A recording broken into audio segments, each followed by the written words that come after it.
Hey guys, welcome back to Coach Hall Writes. I recently received a request over on TikTok to do a video where I show you how I would outline or plan an essay.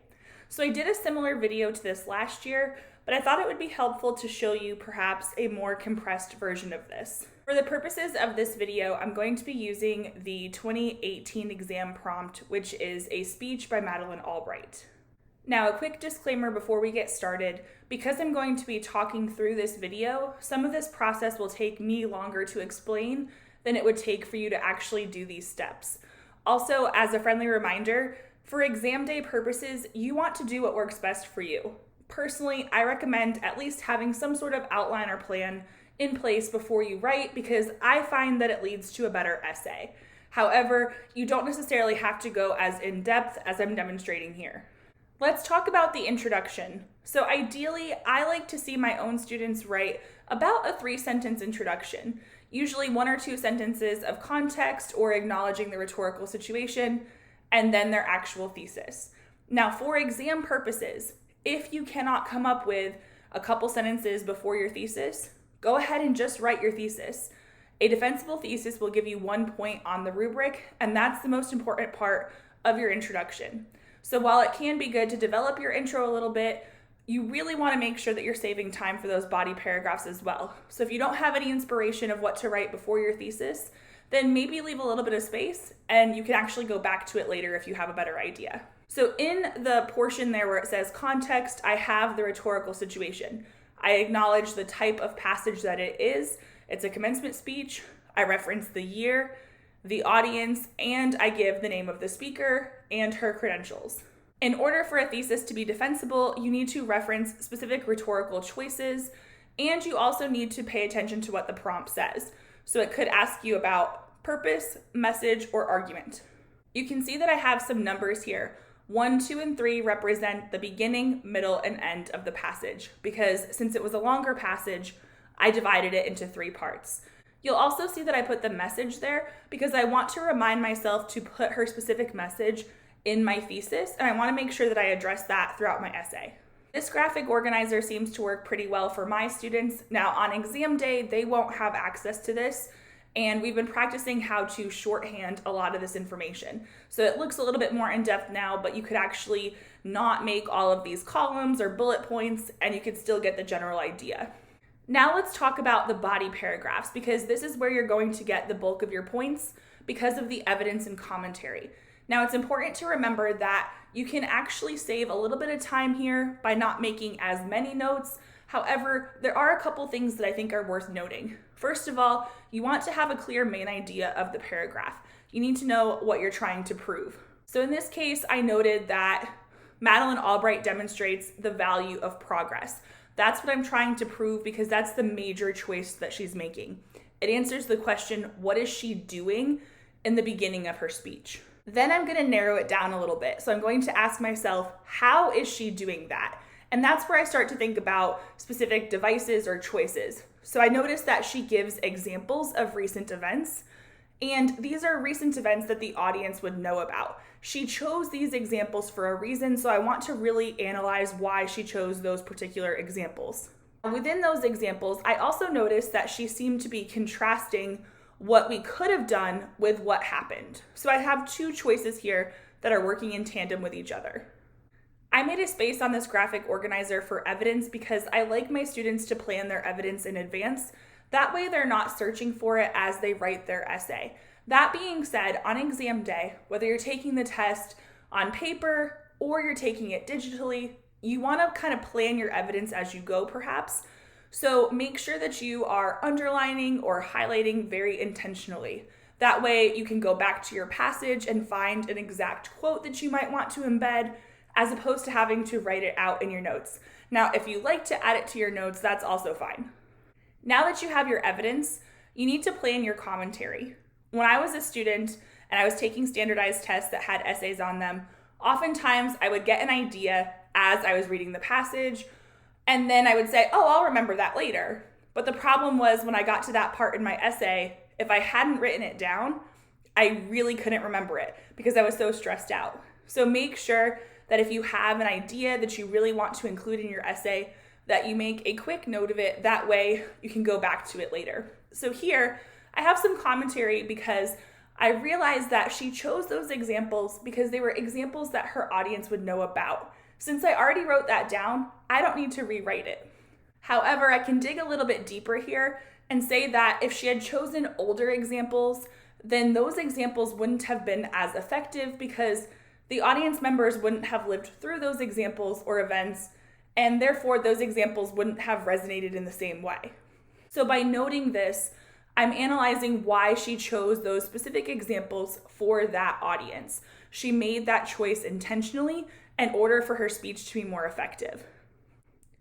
Earlier in my notes, I noticed that she wasn't just using examples, but within those examples, she was contrasting what could have happened with what did happen. So basically stagnation and progress. So I have a quick quote here that I could use to prove that point. And then the commentary. So it says, reinforces her message of the value of perseverance. Now, I might not need to actually write the value of perseverance in my notes, but when you're writing an essay, you don't want to just stop at the word message. You want to make it very clear to your reader what the message is to prove that you understand the passage.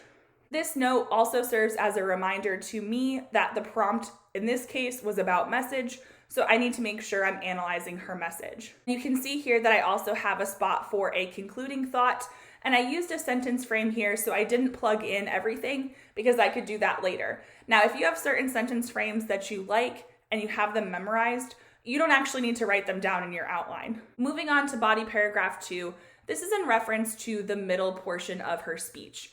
Now, this particular paragraph might be shorter than body paragraph 1, but I still want to make sure I'm being thorough. So here, the main idea is that she tailors her message to her female audience.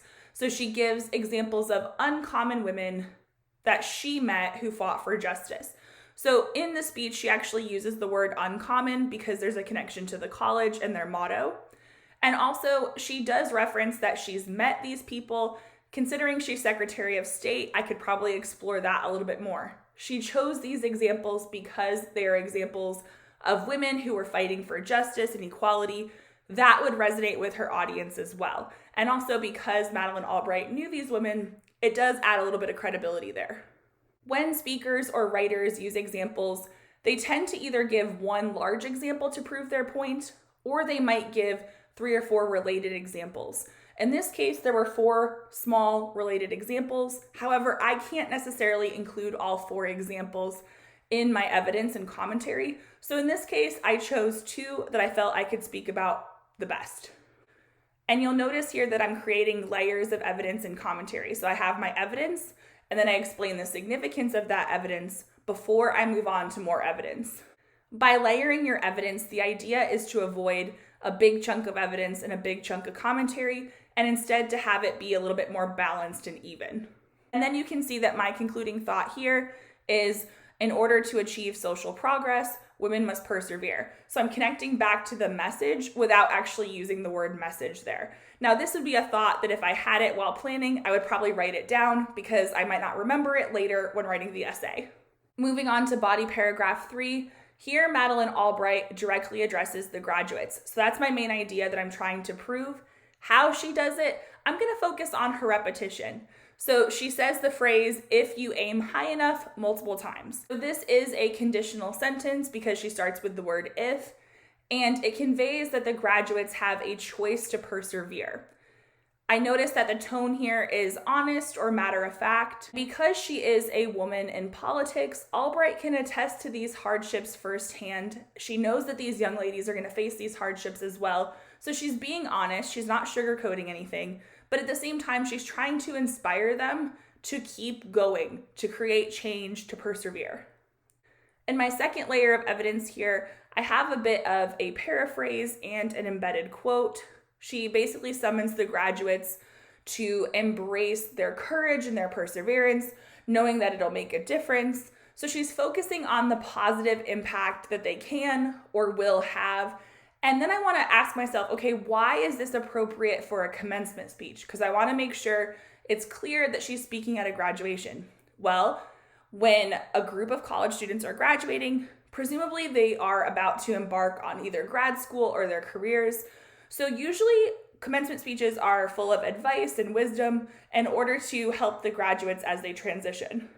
Because her audience is female graduates, by referencing the glass ceiling and by talking about these hardships that they'll face, she personalizes it a little bit more to her audience.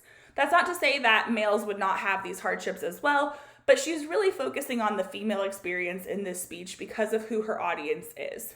And then you can see that I have my concluding thought here. This is more detailed than I would do if I was taking a timed exam. I would probably shorthand some of this in order to save time, but knowing that I probably wouldn't have time to write a conclusion, I want to make sure that I end my essay effectively. All right, so I'm going to be honest. If I were doing a timed write for this passage and I only had approximately 40 minutes, I probably wouldn't have a conclusion paragraph. I would do an intro and 3 body paragraphs. Now, for another passage, I might do an intro, 2 body paragraphs, and a conclusion. So we want to really focus on the quality of our analysis, not the number of paragraphs. But in case you're wondering, okay, what do you actually do if you want to write a conclusion? I've got some ideas for you, but I want to be very honest with you. If I were doing this essay in a time setting, I would not get to the conclusion. And I want to tell you that because I want you guys to know that if you don't get there either, it's okay. In my opinion, the body paragraphs are what's most important. Here are some tips for you in case you do want to write a conclusion. You can think about the abstract concepts within the text. So in this case, it would probably be perseverance or possibly equality. You can ask yourself what conclusions, messages, or lessons can be learned about these concepts referenced in the passage. You could reflect on the overall message or takeaways from the passage and ask yourself how it applies to other situations. You could also examine the implications of a call to action. So in this case, she does have a call to action. She says, I summon you. So that's a call to action. So we could look at what would happen if these women follow her advice versus if they don't. We could also examine the extent to which we think the passage was effective. Now, this one might be harder for certain passages. There might be other options that are more appropriate. But anyway, those are some ideas in case you're trying to figure out how to write a conclusion without just restating your thesis. If you're looking for additional ways to prepare for the AP Lang exam and you want all of my rhetorical analysis tips in one place, definitely check out the description box below. There you will find a link to my new ebook, Mastering Rhetorical Analysis. Also, don't forget to subscribe with your notifications turned on so you don't miss any content before the AP Lang exam.